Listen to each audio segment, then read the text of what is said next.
আসসালামু আলাইকুম রহমতুল্লাহি বরকাতু। সিদরাতুল মুনতাহা ফাউন্ডেশনের অনলাইন ক্লাস 15 নম্বর সবকে আপনাদেরকে স্বাগতম। আজকে আমরা শিখব ওয়াজিব গুন্নাহর পরিচয়। গত সবকে শিখেছিলাম তাজদিদের পরিচয়। তো ওয়াজিব গুন্না যেগুলো হবে এগুলোর মানে তাজদিদের মাধ্যমে হবে। ঠিক আছে, তাজদিদ কি পড়েছিলাম? তাজদিদ হলো হরফ, যে হরফের উপর তাজদিদ থাকবে সে হরফ কয়বার উচ্চারণ হবে? 2বার উচ্চারণ হবে। তো এই তাজদিদ দিয়েই ওয়াজিব গুন্না গঠিত হবে। ঠিক আছে, হরকতের বামে নুনে বা মিমে তাসদিদ হইলে গুন্না করিয়া পড়িতে হয়। গুন্না কি জিনিস এটা তো জানি না। গুন্না হইতেছে নাকের ভিতর লুকিয়ে পড়িতে হয়, একটু ধরে রেখে পড়তে হয়, এটা হচ্ছে গুন্না। ওয়াজিব গুন্না অর্থাৎ গুন্না করা ওয়াজিব। মিম এবং নুনের যদি তাসদিদ থাকে, ডানে যদি কোনো হরফ থাকে এবং তারপরে যদি নুন এবং মিমে তাসদিদ থাকে তাহলে সে হরফ গুন্না করে পড়তে হবে। তাসদিদ থাকলে তো এমনিতে 2বার উচ্চারণ হয় এবং নুনে মিমে তাসদিদ থাকার কারণে সেটা 2বার উচ্চারণ হবে এবং সাথে সাথে গুন্না করে পড়তে হবে।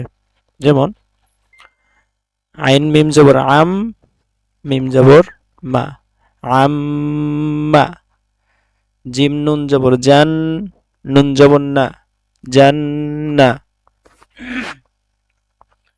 মিম নুন জবর মান, নুন জবর না, মান্না।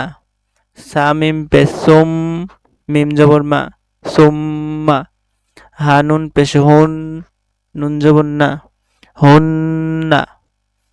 দেখেন তাজদিদ যে হরফগুলোর উপর তাজদিদ আছে সে হরফগুলো 2বার উচ্চারণ হচ্ছে, যেটা আমরা গত সবকে শিখেছি। ঠিক আছে, আর পাশাপাশি মিম এবং নুনের উপর তাজদিদ থাকার কারণে মিম এবং নুন গুণনা করে পড়তে হচ্ছে। হামজা নুন জের ইন, নুন জবর না, ইন্না। হামিম পেশ হুম, ইন্না হুম। জিম নুন জবর জান, নুন জবর না, জান্না। তা 2 পেশ তুন, জান্নাতুন। জিম জবর জা, হা নুন জবর হান, জাহান। নুন জবর না, জাহান্না।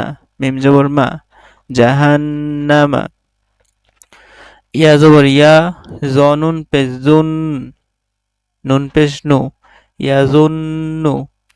মিম জা পেশ মুজ, জা মিম জবর জাম, মুজাম।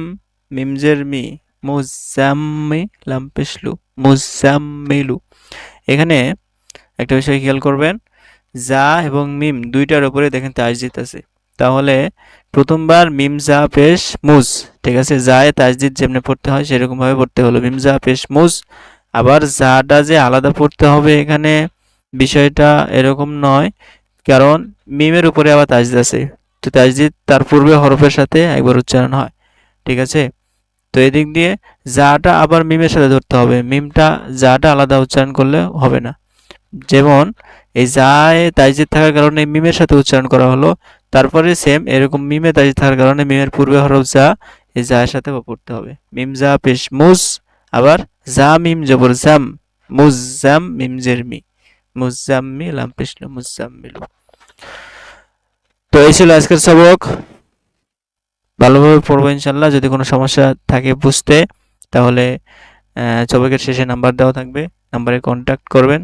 যদি কেউ পড়তে চান প্রাইভেটলি, তাহলে প্রাইভেট হিসেবে পড়ানো যাবে। ঠিক আছে, আসসালামু আলাইকুম রহমতুল্লাহি বরকাতুহু।